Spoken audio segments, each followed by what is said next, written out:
Okay, is it that you want to procreate your lineage? Right. If that is the deliberate. You have to know. You have to know. Because you are now going into a relationship.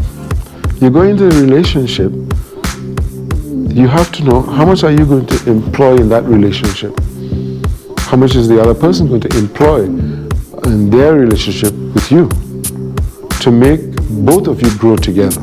Or is it that one is taking from the other, the more, and then when you have no more, they leave you? No, that is the typical thing, as you asked me about today. People just see today for today. I want this woman because she comes from a rich family. Or I want this guy because he has money. The minute you stop having the money, they disappear. Why? Because the source of funds have dried up. The love died almost immediately you signed on the dotted line. It's a marriage certificate. It's a contract. It really is a contract. And that's why many people now have pre-nuptial contracts. In that we meet, if you really love me and you really care for me and you really want to support me, don't touch my money and I don't touch yours. It's a prenuptial. So that we know that you're in it for real. Right? But if you're not in it for real, what happens is that you just marry and the next thing you start to find yourself under pressure. What happens to the men and the women who are married? Who dies first? For the most part, I think statistics support men die first. I know the statistics, but do you know the statistics? It's about 60 to 70% of men die before they mate. Yeah, it's very high. And stress is being driven to be successful for their wives and children. Everything falls on him. He suffers in silence. Being driven to be successful or being pressured to be successful? Both. Because some people drive you. Like, okay, Michelle Obama drove Barack to be successful, isn't it? But it wasn't pressured. She was driven. So I'm saying there are two aspects. Then there's pressure. The pressure is, oh, I've seen the neighbor driving a Mercedes. I want one too. You're pressuring your husband to make sure because you want to be living like the Joneses. You understand? Yes. So she's pressuring you. You work night and day, night and day, night and day until you get the money. We finally got it. Then she steps up the game. Oh, you see, now they have the latest washing machine. Why don't we have that? Those are red flags. Of course. Okay. They are red flags.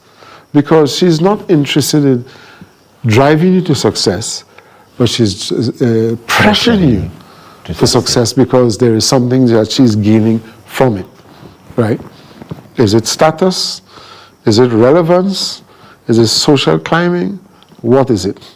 It's a combination of all of those, most times. So you need to know why you're married. You need to know why you're married. What is the partnership about? What are you partnering for? Are you partnering for each other? Are you partnering to help me get to there? Are you partnering because we need to have children and take care of them? What are you partnering for? It's just like any other partnership, any other business. Why do you go into business partnership? The correlation of you are bringing something to the table, I'm bringing something to the table, we'll be successful together, isn't it? Does this mean if people are honest about their terms of engagement, marriage would be more successful in this sense? When you meet on the table, when you're on the table and you're like, I just want money. And you're willing to provide that, as long as you can afford it. And you will understand that when money runs out, I need to leave. You will understand the terms of engagement in advance. If you wanted to get into an arrangement of a relationship and all you want is you're probably just, your blood has collected in one organ, you know from the start. So let us go back to what I will call different cultures. How do the Arabs do it? Arranged marriage. Thank you. How do the Indians do it? Arranged marriage. Thank you. Now you're getting to the point. What happens? What do they do? Right? Or what we call blue blood, royal blood. What do they do? I say, look, this is not about love. It's never about love. It's about these families need to grow and make money together and keep the names of the two families growing. So I've arranged a girl for you.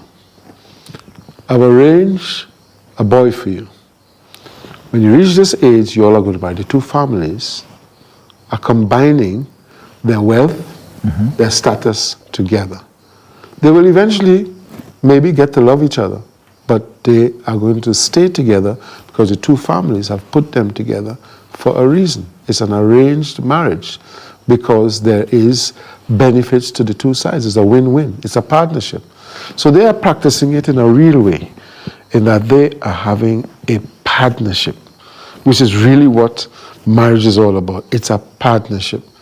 And each one has to win. Each one has to gain if it is a real partnership, because the success of you both are going to create, a success for the unity of the two sets of people. So the idea of meeting in a club and you all of a sudden love each other is a lie. It's a lie. It's all nonsense. You are targeted. I am just dealing with a situation now, right now, where a friend here in Kenya was targeted by a young man, right? Paid somebody to find out enough about her, right? Got into her business, and they got together. She made him the manager in his business. They got together. Yesterday, he tried to strangle her to death. Yesterday. She's now gone to the police today. I'm not joking. This is real practical. Real practical. Meeting in a club, and people target people. They have an agenda. So when you go to a club, what do you think women in a club are doing? They're very clever. You might think they're drinking, I love you, blah, blah, blah. What they're doing is they're targeting you. If you don't have your P's and Q's, right, they're targeting you. They already know he's a flash car, he's buying all the drinks, he has money, he has wealth. They come straight to you, beeline. And it goes both ways. There are women who are also targeted the same way. Well, I would say to a lesser extent, because most times the wealthy women, right, are either already married or, right, they're on the lookout for maybe a toy boy or, sugar mommy, cougar, right? Yeah. But mostly, because of the way relationships work, is the man is on the lookout, right? How do you resonate with just all this word? It's a piece of advice. Use it wisely. You're the bus driver to your own house and to your own car, so you know what fits you best. So do what